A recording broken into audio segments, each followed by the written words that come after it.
अस्सलाम वालेकुम। Programme inside the news के साथ मैं हूं आपका होस्ट मुख्तार अहमद और ईद की बहुत बहुत मुबारकबाद तमाम नाजरीन को। ईद उल फितर की मुबारकबाद हर जगह हम देखते हैं कि जी होती हुई दिखाई देती हैं। वहीं खुशियां लोग मना रहे हैं, अपने घरों में अपनों के साथ खुशियां मनाई जाती हैं, लेकिन ऐसे में कुछ घराने ऐसे हैं जहां पर खुशियां तो मनाई जाती हैं लेकिन वहां कुछ खामोशी है, कुछ यादें हैं। आज उन्हीं यादों को ताज़ा करने के लिए हम यहाँ मैस में मौजूद हैं। शोहदा से की जो लवाकिन हैं उनसे हम आपकी मुलाकात भी करवाएंगे और इसके साथ साथ ये जानने की कोशिश करेंगे कि वो जो शोहदा हैं उनकी कुर्बानी की बदौलत आज हम इस वतन में रहते हुए ईद मना रहे हैं। हमारी खुशियों के पीछे कुर्बानियाँ हैं, उन कुर्बानियों को कभी भूलना नहीं चाहिए, इसीलिए आज मौजूद हैं। चलते हैं और आपकी मुलाकात करवाते हैं।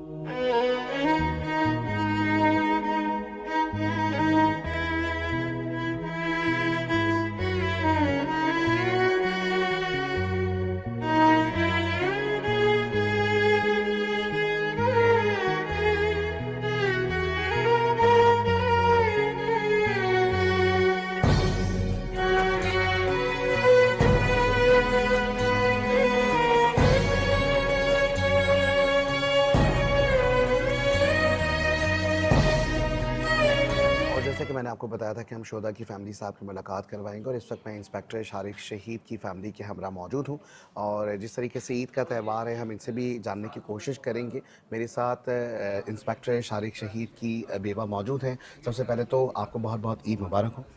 जज़ाकल्लाह भाई, खैर मुबारक। ठीक है, मुझे सबसे पहले बताइएगा कि जो इंस्पेक्टर शारिक शहीद हैं, ज़ाहिर है कि क्या वक्त था और क्या डेट थी जब शहादत का रुतबा उनको नसीब हुआ? 16 सितंबर 2024 को उस दिन 12 रबीउल अव्वल था और 1 बजे का टाइम था। नवाबशाह के अंदर वो डाकुओं से मुकाबला करते हुए शहीद हुए। उन्होंने 25 लाख की रिकवरी करवाई है और ये डाकू हैं, थीव्स हैं, उनको उन्होंने पकड़वाया भी है। और when he was on the death bed, इतनी तकलीफ़ होती है वक्त निज़ाम में, लेकिन उस वक़्त उन्होंने जो है ये कहा, मुझे बिल्कुल कोई तकलीफ़ नहीं है, कोई परेशानी नहीं है, मैं ठीक हूँ। ये बहुत बड़ी बात है। कैसा लगता है, ईद कैसे मनाती हैं आप? मीठा खा के मैं कर मीठा खा के ईद मनाती, चलें ये तो अच्छी बात है, मीठा खा खाती। अल्हम्दुलिल्लाह। अच्छा जी, हमारे साथ जो शहीद इंस्पेक्टर शारिक हैं उनकी साहबज़ादी भी मौजूद है। मैं उनसे, ये दोनों साहबज़ादियाँ उनकी हैं, मैं उनसे भी बात करना चाहूँगा जो ख़ास करके स्कूल गोइंग भी हैं। अस्सलाम वालेकुम। वालेकुम सलाम। बाबा अब नहीं हैं, कैसा लगता है? मैं तो इस बात पे बिलीव रखती हूँ कि शहीद कभी मरता नहीं है। वो माशाल्लाह, हर बहुत खूब। पॉइंट पे हमारे साथ ही होते, तो मैं ये फील ही नहीं करती कि वो हैं ही नहीं। ठीक, अच्छा आप सबसे बड़ी हैं? ठीक है, और इसके साथ ही यहाँ पे उनके साहबज़ादे भी मौजूद हैं। मैं चाहूँगा कि मैं शायद उस तरफ आ जाऊँ या हाँ, उधर आ मैं जाएं। उस तरफ आ जाऊँगा तो ज़्यादा सही है। और ये जो शोहदा की फ़ैमिली हमारे साथ मौजूद है इस वक्त, इंस्पेक्टर शारिक शहीद के साहबज़ादे मेरे साथ मौजूद हैं। अस्सलाम वालेकुम। वालेकुम सलाम। कैसे बेटा आप? मैं ठीक, आप? सबसे पहले आपको बहुत बहुत ईद मुबारक हो। ये बताइएगा कि 2024 की बात बताई गई है, 2024 से पहले की ईद और अब की ईद में कितना बड़ा फ़र्क है?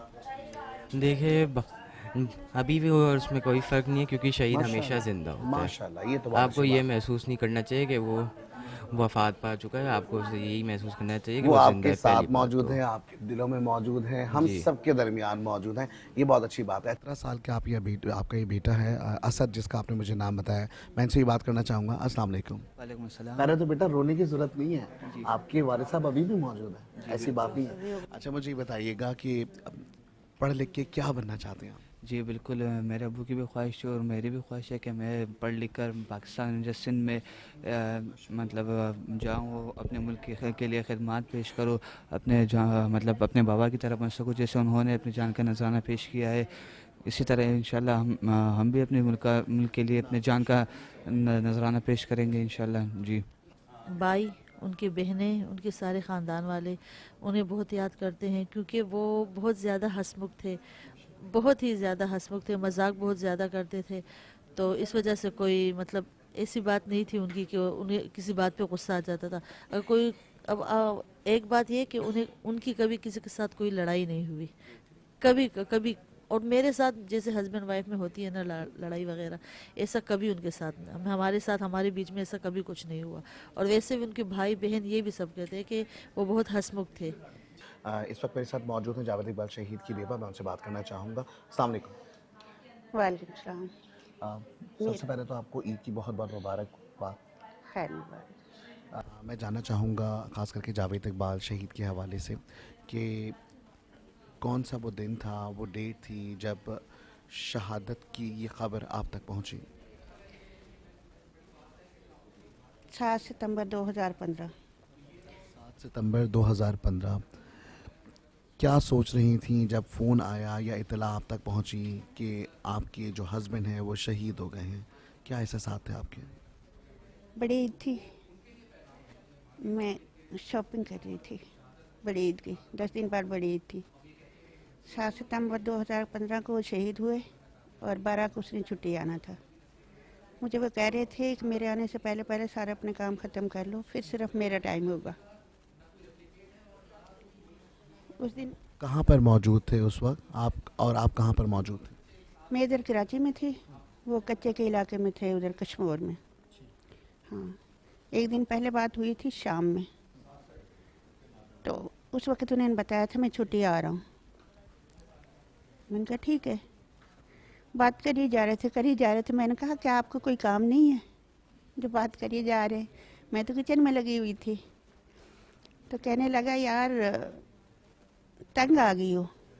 अच्छा, हाँ, आपसे कहने लगे, हाँ, शिकवा करने लगे? हाँ, तंग आ गई हो, ऐसा करो टीचर को फ़ोन दे दो। टीचर उसकी छोटी बेटी थी, 3 साल की थी, वो बहुत सवाल करती थी उससे। तो मैंने कहा उससे कि जावेद घर में तो कोई नहीं है, मैं ही हूँ, आप किसको टीचर बोल रहे? मैंने कहा मैं आयशा की बात कर रहा हूँ। उसको फ़ोन दिया, बात करती रही। मैंने ओपन आवाज़ करके अपने पास ही बिठा लिया था बच्ची को। तो बच्ची से कहने लगा कि मैंने ना बेटा आपको गिफ्ट लिया हुआ है। वो भी पूछने लगी, मेरे भी बेचैनी हुई ना। मैंने कहा कि क्या लिया हुआ, बताओ मुझे, बताओ क्या लिया हुआ हमारे लिए। कहने लगा कि यार वो तो सरप्राइज़ है, फूल लग के पैक हुआ हुआ है, जब आऊँगा तो पता चलेगा। मुझे नहीं पता था वो अपनी बात कर रहे थे। मेरे साथ मौजूद हैं कर्नल मौजूद हैं, कर्नल हारून साहब मौजूद हैं, विंग कमांडर भी हैं। सबसे पहले तो आपको बहुत बहुत ईद मुबारक हो सर। खैर मुबारक, आपको भी बहुत बहुत हमारी तरफ से। हम आज यहाँ आए, फैमिलीज़ जो शोधा की उनसे मुलाकात भी की, ईद के हवाले से भी गुफ्तगू रही। जो जज्बा है कुर्बानी का, जो वालिदैन का अभी हम देख रहे हैं कि जो जज्बा है अपने बच्चों के लिए, अब उसको देख के ये फ़ील होता है कि वाकई में जो ये कुर्बानियाँ हैं ये रायगा नहीं जाएंगी। क्या कहेंगे सर? सबसे पहले तो मैं आपका शुक्रिया अदा करूँगा कि आप लोग यहाँ पर तशरीफ़ लेके आए और हमारे जितने भी शहदा के लवाहिकीन हैं उनके साथ इंटरेक्ट किया। आप लोगों की वसासत से सबको अंदाज़ा हो कि हम अपने शहदा के साथ आके उनके जो लवाहिकीन हैं उसको किस अंदाज़ में आके उनके साथ इंटरेक्ट करते हैं, और ये हमारा उन शहदा की खराजी तहसीन पेश करने का एक अंदाज़ है कि ये बात सिर्फ़ और सिर्फ उस शहीद की मौत के साथ ख़त्म नहीं होगी, बल्कि उसकी एक कुर्बानी की जो लाजवाल एक दास्तान कायम हुई है जो कि उसको कैरी फॉरवर्ड करेंगी उसके लवाहिकीन, उसकी फैमिली। अच्छा, दूसरी जानिब जिस तरीके से ईद का ये त्यौहार है और इसमें हम चाहेंगे कि जिस तरीके से सिक्योरिटी के इश्यूज़ हमने देखे थे कि पहले होते थे, लेकिन अब हम देख रहे हैं कि जी पूरे पाकिस्तान में और जिस तरीके से जो ऑपरेशंस किए गए उसके बाद हमें भरपूर कामयाबी मिली है, तो जो दुश्मन है उसको क्या मैसेज देंगे? मेरा जो अपने एनिमी है उसके लिए आके बहुत सख्त किस्म का मैसेज ये होगा कि ये सिर्फ़ और सिर्फ अफवाज नहीं है, ये पूरी की पूरी कौम सीसा पिलाई दीवार बन के खड़ी हुई है, और एक एक फ़र्द, एक बड़ा बच्चा, मर्द, औरत, हम सब के सब मिल के अल्हम्दुलिल्लाह अपनी इस सरहद की हिफाजत, अंदरूनी और बैरूनी सरहदों की हिफाजत करना बखूबी जानते हैं। चाहे हमें जिस तरह के भी ख़तरात का सामना पेश आएगा, हम अपनी जान की भी कुर्बानी देने से दरेग नहीं करेंगे। मैं चाहूँगा हमारे जो व्यूवर्स हैं, जो इस वक्त नाजरीन ये प्रोग्राम देख रहे हैं ईद का, इनको क्या पैगाम देना चाहेंगे? हमारी जितने भी नाजरीन हैं उनके लिए बड़ा इम्पोर्टेंट पैगाम है कि हम सबसे ज़्यादा ज़रूरी चीज़ इस वक्त इस सारे के सारे दौर में हमारे अपने यूनिटी और जो इत्तेहाद है वो उसकी बहुत अहमियत है। जिस तरह के हमारे पूरी दुनिया में हालात पेश आए हुए हैं, हम अपनी अंदरूनी सरहदों की और बैरूनी सरहदों की और जो उनको ख़तरात पेश आए हुए हैं इस मौजूदा ज़माने में, उसका मिलकर मुकाबला करें। बहुत शुक्रिया, thank you so much, thank you.